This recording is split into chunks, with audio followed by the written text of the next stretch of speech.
Hi, everybody. Welcome back to the Healing Our Children World Summit. I'm Alison Morris from Full Potential Parenting, and I'm really happy to welcome you to this interview. My guest today is Natanya Lara, and let me just tell you a little bit about her.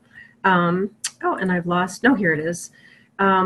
She is an energy practitioner supporting both kids and adults to calm their minds and release stress and anxiety.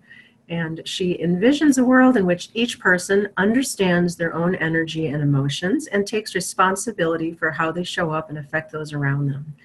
And so we're going to be talking a lot about how this works, how our energy works, what is energy coherence, how our own emotional and energetic state affects that of our children and vice versa, and all sorts of great things. So welcome to the summit, Natanya. It's really great to have you here. Hi, Allison. Thanks. It's good to be talking with you. Great. So tell us a little bit about our energy and why it matters. So, I mean, I have talked with a lot of guests on the summit, but I know this interview is going to be one of the first that people see. So help introduce us to this concept of our personal energy and what that is and what it means when it's not maybe in the best shape, and how then we can start talking about how that affects our kids too, and vice versa. Yeah, absolutely. So I'll just start by saying that one of my goals is to really teach kids and parents that everything is energy. And I have a lot of different ways of doing that and making it concrete when I'm teaching. But we are, we are everything that we experience that moves through us is energetic. And so one of the sort of little codes that to sum this up is emotion equals energy in motion, right? So everything that we feel is energy moving through us. And it feels to us to be static sometimes, but it's really good to be aware that it's always moving and that we can assist it in moving and that we can decide where we want to focus, which actually is going to help it to shift and move.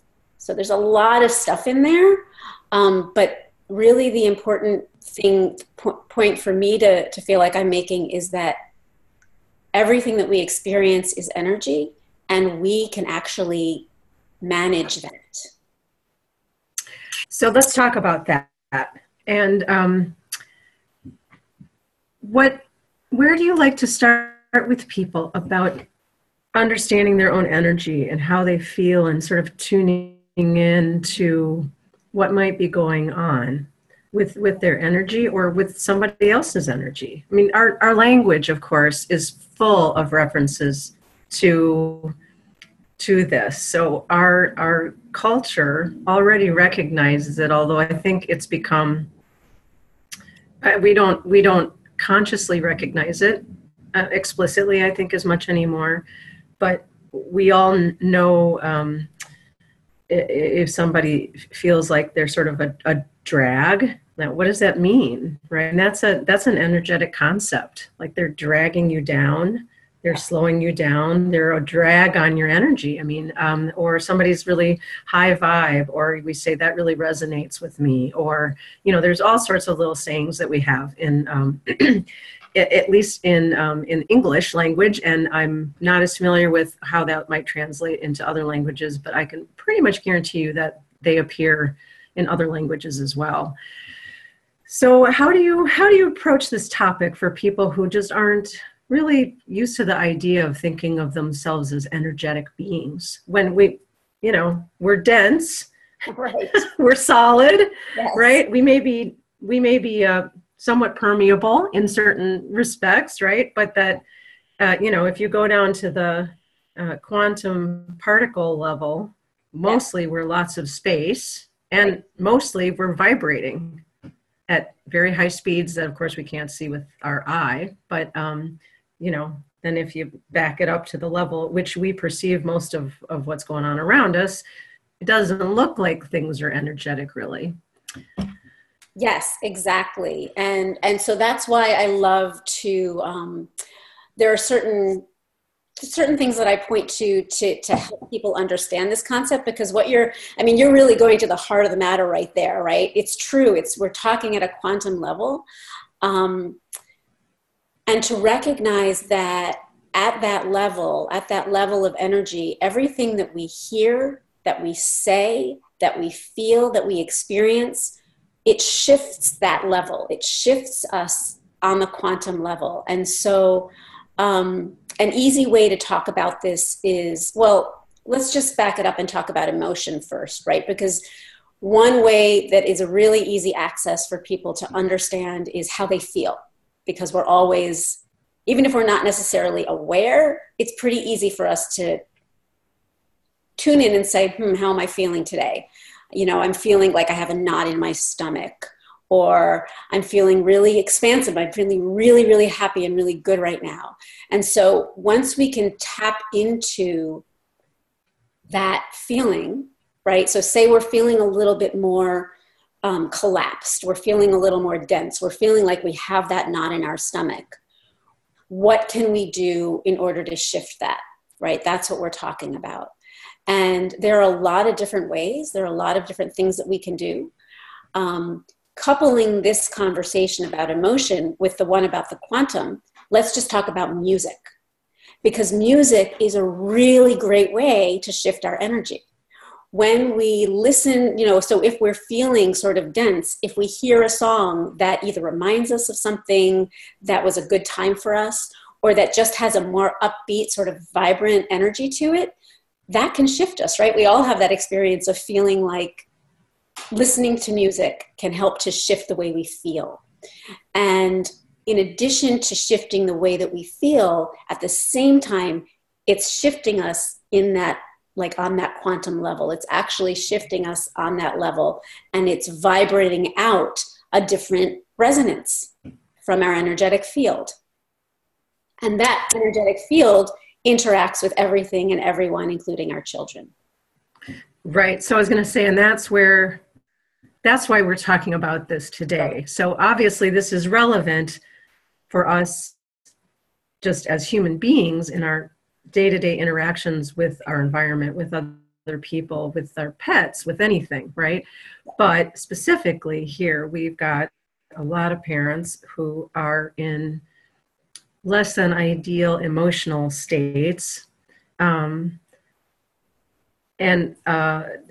We've had this conversation in a couple other interviews I've done so far. Some of it's a little chicken or the egg. What came first? The parents' energetic state help influence their kids to certain behaviors or emotions, and then it's always this. It goes back and forth. But then, of course, say certain behaviors, emotions coming on in our kids, which we find as parents really difficult to manage, to witness, to tolerate, whatever. And then that also has a direct influence on our own emotional state for most of us. Now, the goal is to be impervious to all that, right? To be in such a state of and here I might throw out the word energetic coherence, like for ourselves, that we are untouched essentially by what's going on around us, and we are in full control at all times of how we are in the world and emotionally what we're feeling. That's a tall order, I think, for most of us, and I don't think any of us get there 100% all the time. But can we talk about maybe some ways that as parents we can start to learn some tools so that we can sort of take care of ourselves, so that we can be in a better state energetically for our kids, so that we're not brought down when they go south, and that we can also help uplift them when they do. Sorry, that was a hugely long. No, it's good. It's good. Yeah. I mean, I'm really glad you brought that up, actually, because, that state that you're talking about, that sort of state of feeling impervious, or um, that's just overwhelming to think about for most of us, especially as parents. And so I would say, I would start from a place of saying, we have to be really gentle with ourselves. Like we really need to be aware of where we are and aware of the baby steps as we take them. Because, I can look back 10 years ago where I was parenting. And now I just had a conversation with my 12-year-old the other day about how my parenting has shifted, and it's taken time. And so I would just say, let's start by being really gentle with ourselves and our expectations. That's so important, because the more we beat ourselves, the worse we feel. And that doesn't help. Like, that creates this cycle, this loop that we can get ourselves into. So the other thing that I would say is that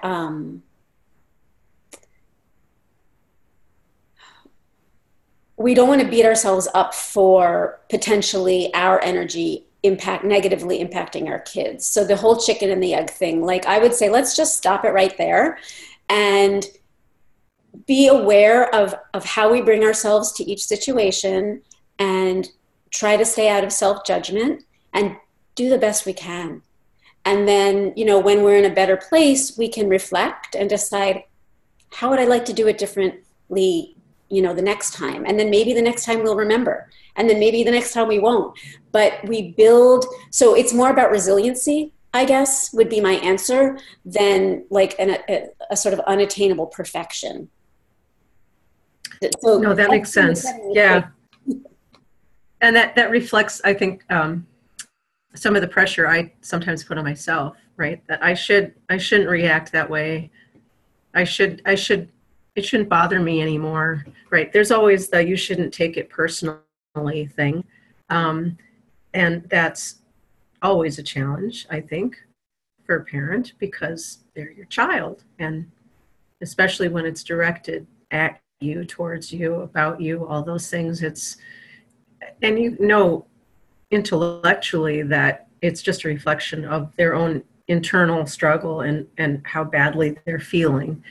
And of course, to that extent, it's not about you. Right. But you're still getting the brunt of it. You're still getting the emotional pow. Yeah, so let's talk about what you can do when in these moments. Yeah. To help yourself, and so you don't go sort of down that spiral, because that's, because if you think about it, if you think about what can happen, how you feel that collapse in your system, how you feel that and that emotional impact, right? So that's an energetic sort of downward spiral. And we want to counteract that so that you can hold your energy, your vibration up a little bit more, even if you're not like, open and emanating light and love to the universe. Exactly. Yeah. Let's help you get to a place where you have some tools to be able to at least maybe interrupt that downward spiral, right? Because yeah, definitely. Let's do that. Let's talk about that. So we create these patterns, right? So we create the patterns, they happen within ourselves, and they happen in our relationships, in all our relationships, but right now we're talking about our kids. So what can be really helpful is to create a pattern interrupt. And, there are many different ways to do this. I already mentioned one. Music is one. Sometimes if I'm having an argument and I see the argument happening with my kids and it's going down and down and down, and I decide I'm going to step out of this, right? Let them do what they want, but I'm just going to go put on some music and start dancing. And it may work to help shift everything and it may not, but at least I've taken a step out of that negative spiral. So that's a pattern interrupt that I've created for myself. Another one that I really love to share, I know that you're going to be, or maybe you have already interviewed somebody from HeartMath, and they have the HeartMath Institute has really wonderful resources And one of the tools that they have on their site that's available for everybody is called, I just lost it. It's heart coherence. So the important thing to know is that our hearts have an energy field. And it's actually the strongest energetic field in our body. So it's a stronger energy field than our brain. It's measurable, right? They've measured it. And it usually reaches about the length of our arms. Like if you put your arms out to the side of you, your heart's field goes out about that far, which is huge. And if you think about, you're walking around with an energy field from your heart that's this big around you, and you're moving into other people's energy fields, right? So as we now, let me ask you that though. Does the radius, does the output of that field contract or shrink when we're out of sorts? Yes, so that's what I was just going to say. So as we enter these spirals, as we enter this sort of downward spiral, we contract our energy. And so it comes closer into us, and you can actually feel your heart contracting, right? Like, you know that feeling when your heart is sort of squeezing and contracting. And so this tool from HeartMath, the heart coherence tool, basically it's another wonderful pattern interrupt, and you can do it. I mean, you can take 5 minutes to do it, but you can also do it in like 30 seconds or a minute. And basically, here are the steps. So the first thing that you do is you tune into your heart, and you want to take a nice deep breath in through your nose and out, and just release the stress. You're not going to release all the stress, but just allow some of that stress to relax. And then you want to tune in to the heart and think about something that you're grateful for. And all right, now let me just stop you right there. Yeah. Because I can hear it, like in the first step, I can hear parents say, not a chance, I can't do that. I'm too pissed off. I like, my heart is pounding, my breath is shallow, I'm about to explode. How? Like, I can't get to the point where I could stop and focus. Like, is there even something that people can do before that to sort of give themselves a little bit of a, do you understand what I'm asking? I do. Yeah. So when you're in that heightened state, so that's like really a fight or flight state. And that's going to be a tough time to remember, right? So that's what we're trying to do, is get you to a point where you can remember. Once you can remember, then you can do this heart, and then you can do the heart coherence. Okay. So if you're having trouble remembering, again, that's when music can be good. Like, just put on something that's going to shift the energy. You can also just bring your attention to your feet. Like, you want to get into the present moment. So when you're angry, you're focused on the past, on what happened. You're focused on the future, on what might happen.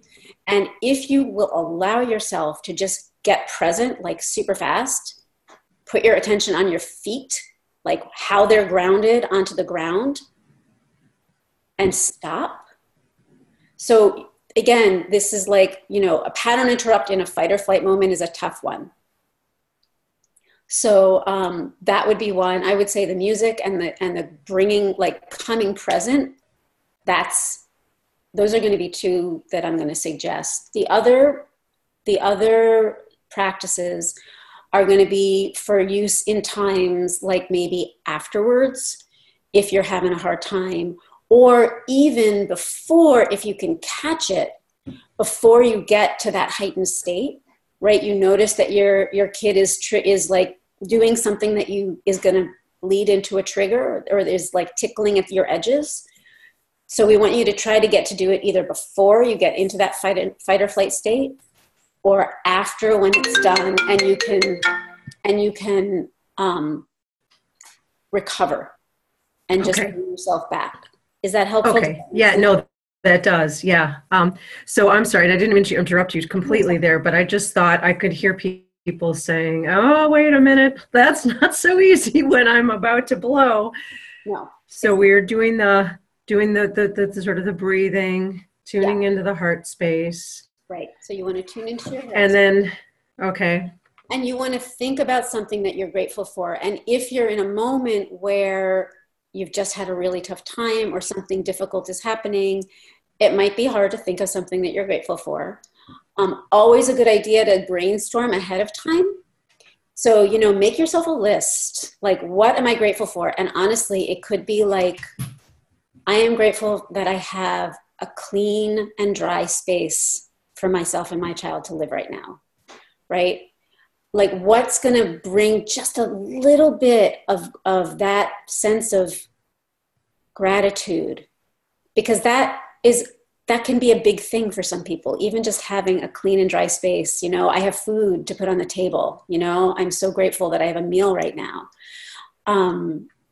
I'm grateful for, you know, maybe there's a person who's done something generous for you recently who, you know, I had somebody show up and shovel help me shovel my driveway in this big snowstorm. So just like, and we want to maybe avoid, you know, people will say, be grateful for your children, be grateful for, you know, let's just stay away from it. Don't go there, right? That's putting too much pressure on yourself to create a feeling that isn't going to be easily attainable in that moment. Yeah. That's one thing I think people do sometimes struggle with sort of a gratitude practice, is they start putting a lot of shoulds on themselves about what they should feel grateful for. And that just makes you want to run in the other direction. And then you're feeling guilty that you don't feel grateful because your kid just did X, Y, or Z. And it's like, no. Like, back it up. No, we're really small. Like that your cat is purring, you know? We're trying to just get you connected to a little bit of a spark in your heart. Because when the heart is collapsed, it's hard to feel into it. And so we're just trying to spark a little bit of feeling there, so that, because we want to expand it. So that's the intention behind this step, right? So just try, like, and if you don't feel it deeply, don't make this a should. Just like move through the exercise, and even if it's not, this sort of amazing transformative thing, continue to try it, because it's, as everything that I talk about, it's a practice. And so the first time is going to be different than the second time, and the 10th time is going to be different than the 20th time. And, as you spend more time focusing on your heart, you're going to start feeling it more, because we do often have these collapsed, sort of closed spaces in our hearts, feelings in our hearts that are hard to access. And I can tell you from experience that it takes a while to re-access it. And that's okay. This is a very, very simple way to lead into that. So what is actually happening? You tune into your heart, you find something to be grateful for. Right. So Yep. It's actually energetically, your heart is starting to open back up to expand its field again. Right. So there's a third step. Oh, okay. Sorry. Yeah, that's okay. I'm going really slowly here because I want to explain everything. So the next part is to tap into appreciation for the earth. And this takes it outside of ourselves, right? To appreciate the trees that make us oxygen, to appreciate the actual earth that holds the energy that we thrive and live from, to appreciate the water, so this really takes it outside of our personal sphere and lets us just feel grateful for existing on this earth, for the life that it allows us to sustain. Now, that is not a step I have ever heard of before, but I haven't. Is this part of the heart math? Yeah, this is from process itself. Okay. Yeah. And it's really wonderful. And so what, again, this is tapping further into the heart and opening, and encouraging it, inviting it to open a little bit more and moving us past our personal. And so if we can open to the gratitude for just the earth sustaining us, and breathe into that. So then the final step is breathing in the gratitude and breathing out appreciation. And so it's moving the energy through us. It's breathing in that gratitude from the second step, and then breathing out the appreciation for the earth and sharing it. It's like expanding it out. And so that final step, that's the fourth step. So you breathe in a feeling of gratitude, breathe out a feeling of appreciation, and that's going to encourage your heart to open even more, and yes, expand that heart field. What is your experience with how long it takes people to integrate this as a habit that they can really go to and rely on? Yeah. I assume it varies from, where people are and what triggers they have in their lives and all that. But yeah, and if you're used to having personal practices in your life, then it's going to integrate more easily. It'll become kind of a go-to, one of the practices that it took me. I have personal practices that I use in the morning and at night, and sometimes during the day when I remember. It took me about a month to integrate this practice, to be using it at times when I'm feeling challenged. So, and I've been working on this for a while. So I would say a great thing to do is to put up sticky notes, like heart coherence. If that's something that you'll see, if that's something that can help to trigger you into remembering. You can also just use this as a morning practice or an evening practice so that it's something that your body entrains to, and then you'll be more likely to call on it at other times. So even when you're not necessarily feeling grumpy or resentful or irritated or rageful, yeah. And of course at those times it's easier to think about things that you might be grateful for, that you might appreciate. That makes a lot of sense to me, to try to kind of practice when the stakes are not quite so high. Yes. When we talk about, you mentioned heart coherence, and we're talking about energetic coherence earlier. What are we talking about? What does coherence mean? Coherence with what? Well, coherence with ourselves. So it's, if you can imagine, it's I don't know how else to say it, like coherence with our energy. So if you can imagine, like a jagged line, right? And sometimes we just feel like we're sort of full of that jaggedness, right? That's an incoherent state. That's when our energy is incoherent. If you can imagine like a fluid and flowing line, right? And when we feel like we're in flow, when we're having a good day, when our interactions are going well, that's when we're in a coherent energetic state. So really, it's coherence with our own energy and of course remembering that that's going to expand beyond us and affect the energy of those who come into our sphere, like our kids. So let's chat about that for a minute, because again, I find this really fascinating. I'm familiar with the concept of the brain entraining to other things. But I'm not as familiar with the idea of our hearts, our hearts in training to other people's hearts, or vice versa. But I assume it sort of works the same way. So can you talk a little bit more about this entrainment concept, and how does that come about? And is it a matter of who wins? Who's entraining to whom? Who gets the upper hand in the entrainment game? Well, love always wins. If we can get there. Yeah, it's interesting because we actually have neural cells in our hearts. So our heart is a brain in our body. It's one of our brains. And so it entrains I mean, not necessarily for that reason, but it does entrain similarly in a similar way. And it actually entrains quicker. And so if you like, think about if you walk into a room where there's been a fight or somebody's really angry, right? You can feel that anger in the room, or at least I can. And you know, most of us can feel it. If we're highly empathic, we feel it more.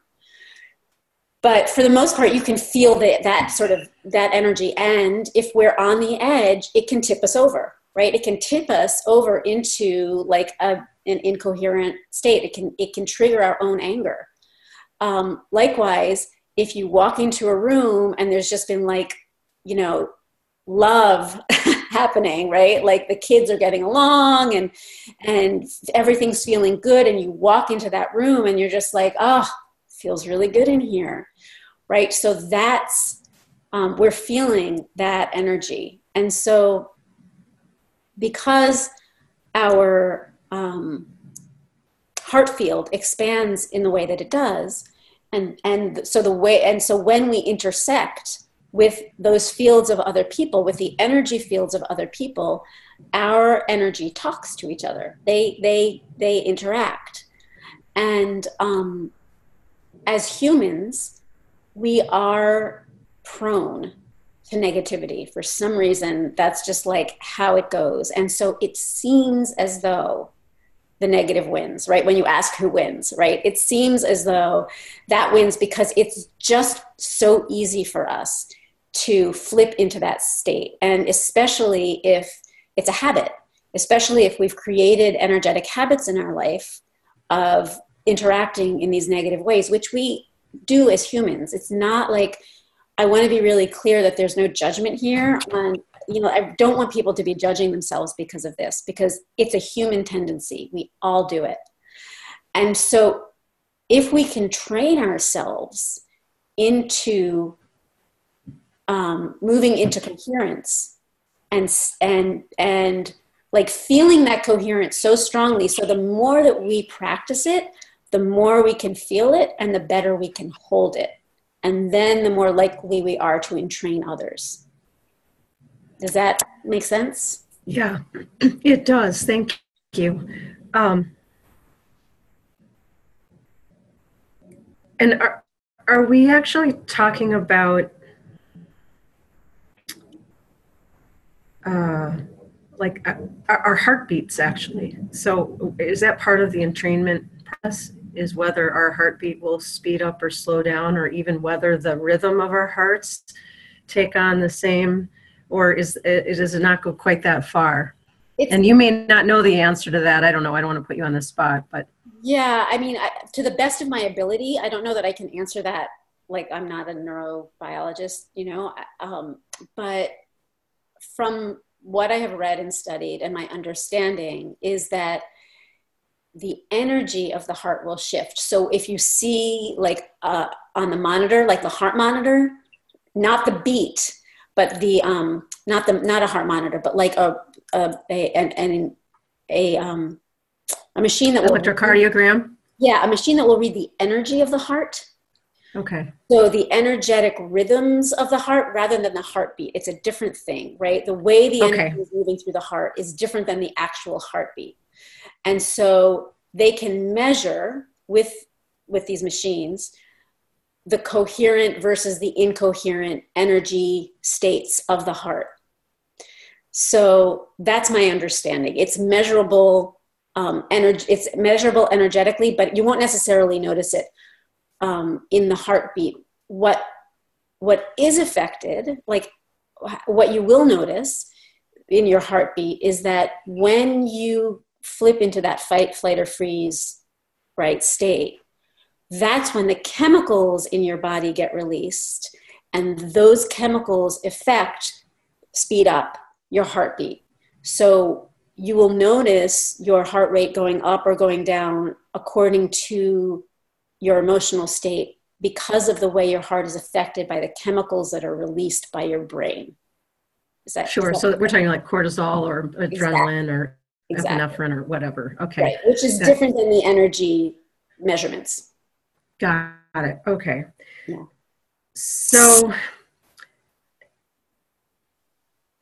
I imagine you would say that as parents, we really have a responsibility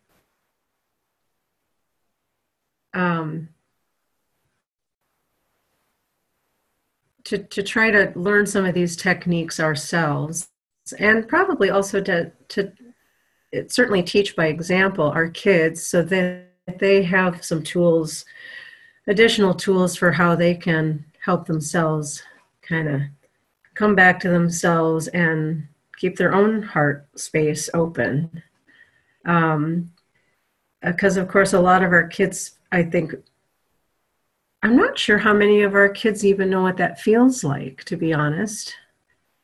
I have not yet had the interview with Jeffrey, excuse me, Jeffrey Golitz of HeartMath. So we're going to be talking about this more, especially in children and in teens, and the research that they've done on what happens when kids are regulated. Because so far, I've mostly talked with people about what happens in our brains, but not what happens in our hearts. So this is going to be really fascinating talk with him. But I think a lot of our kids, for whatever reason, I think they are going about their lives a lot with their hearts constricted. They're not feeling safe in their own bodies and their environment because of things that happened to them when they were young. Their behaviors are such that they get a lot of negative feedback about themselves, which then turns into guilt and shame, low self-esteem, all this other, just, and then again, it's that downward cycle. So how well do kids learn these techniques? And are parents ever good? Does it ever work for parents to teach these, or do the kids need to kind of learn this elsewhere? I mean, obviously it would be ideal if parents, if kids learn this from their parents, but of course the kids that we're talking about are often so oppositional, and if the parent suggests something, then that is absolutely the reason not to try it. Of course, that goes for a lot of teens in any case, right? So what's your experience been about where kids are with understanding these concepts and how parents do at demonstrating this or helping their children learn about it?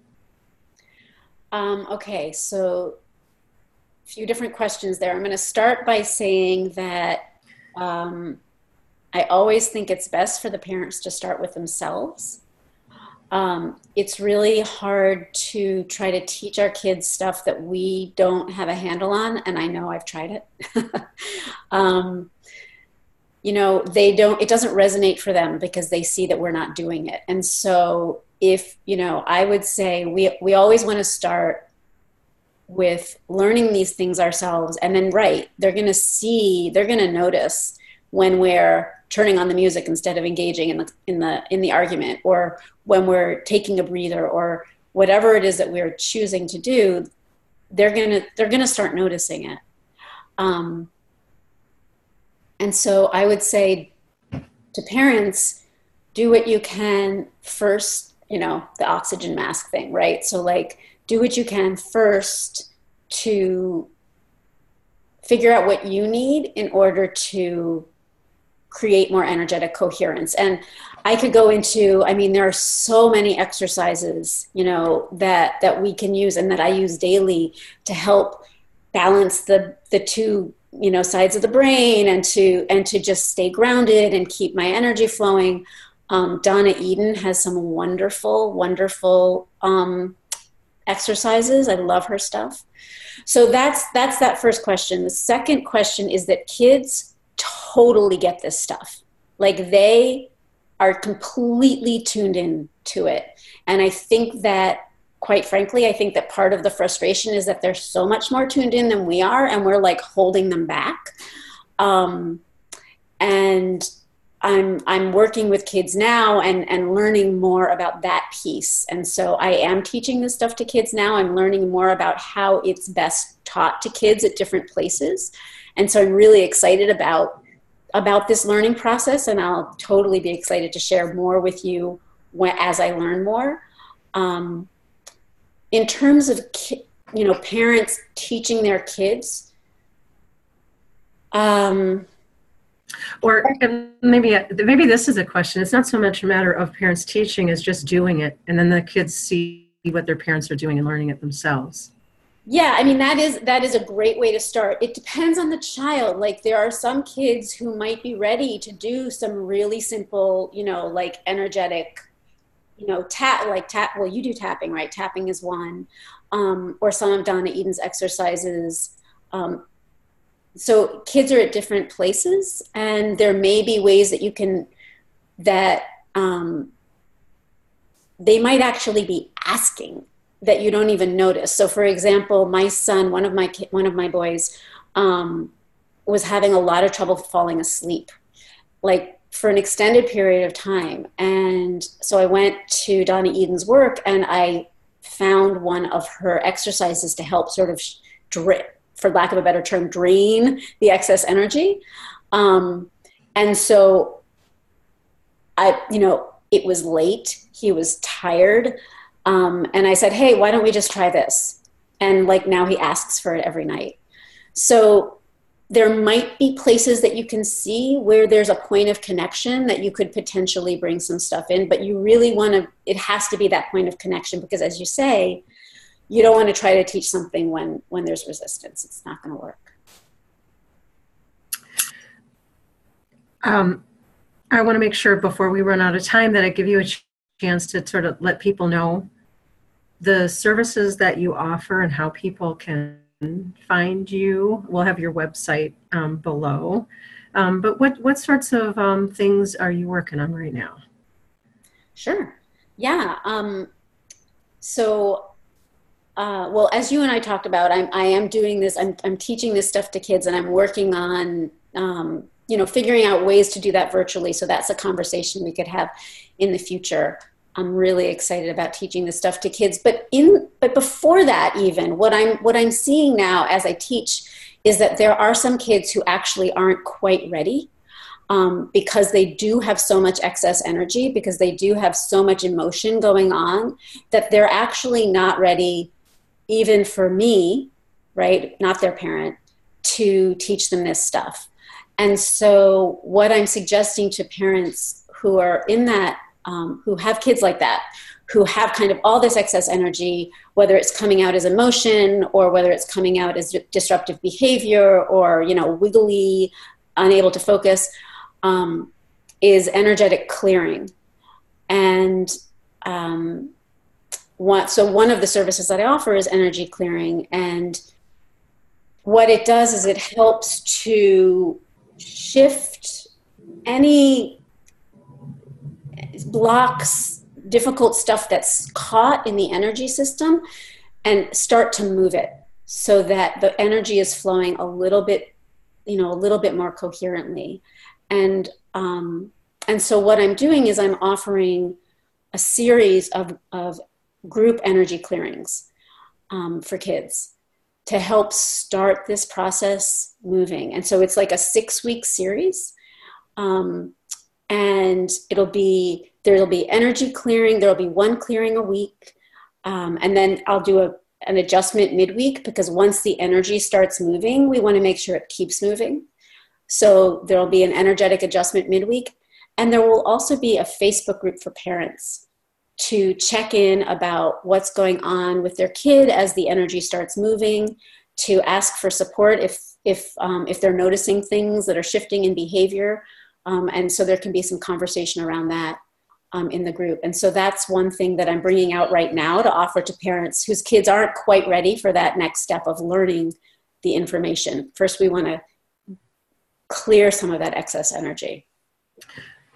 And again, we'll have a link if people want to explore a little bit more about how that will work. But just to clarify, so this is remote energy clearing, right? So people could be anywhere in the world. Yes. And you're able to just sort of connect with the energy of the kids who are enrolled in the course, and do this work from just where you are. So people don't need to, it's not like they have to show up on a video or that's right, fly somewhere or get to you or you go to them. This is all just done via the distance energy work, which again, some people might find stretches the mind a little bit, but again, quantum physics. Yeah, and I'm always happy to answer questions. I'm always happy to engage in that conversation. So if people are like, I'm a little curious, but I don't quite get it, like I'm happy to have people email me, ask me questions. I'm happy to hop on the phone. Like I really feel like part of my work is being a bridge to understanding energy. And so I love having conversations about what is this and how does it work and why does it work? And I'm good with all that. Excellent. And then do you also work with parents? So is that like an individual thing, or do you have group programs to teach other parents, again, how to do some of the work, like more about some of the exercises that you told us about, or some of the other ones that you mentioned? Yeah, so I do. I do have clearing groups for parents. I do education for adults as well. One of the simplest things to start is this meditation that I have. It's called Clear Mind, Clear Heart. So it touches on all the things that we were talking about today. Like our head gets really, really filled with thoughts and judgments and things, and then our heart gets really, really closed and tight. And so this meditation, this clear mind, clear heart meditation, is actually embedded with that energetic clearing I was just talking about. And it focuses about 10 minutes, and it focuses on helping to just shift the energy in your brain and in your heart, so they're both a little bit more clear. And this is a free gift. I'll offer it, to your folks as a free gift. And if they want to take it, if they want to receive it, then they'll be on my list, and they'll get information about other opportunities that ways that they can receive clearing for themselves or learn more about all this energy stuff. Great. Well, thank you for offering that. And is that something that people would listen to, like as they're going to sleep, or would you need to be sort of conscious and there are things you need to do while you're listening to it? Or does it just sort of run in the background? And yeah, either way. I mean, you certainly can. I have one client who uses it every morning. It's also completely effective if you listen to it at night. You could put it on repeat and just like have it in your subconscious. So either way, you can move through the exercise. It is a guided meditation, so you can move through it consciously, but you can also just listen to it and drift off to sleep. That's fine too. Yeah, always nice if you can have things kind of just running in the background, right? Yeah. That's always a good option, at least to have available from time to time. I know you don't have a whole lot more time today. I'm wondering if you just have any more thoughts that you'd like to share, just about, again, about people understanding more about their energy systems and I think really, the relationship between your emotional state and your energetic state. I mean, what comes first?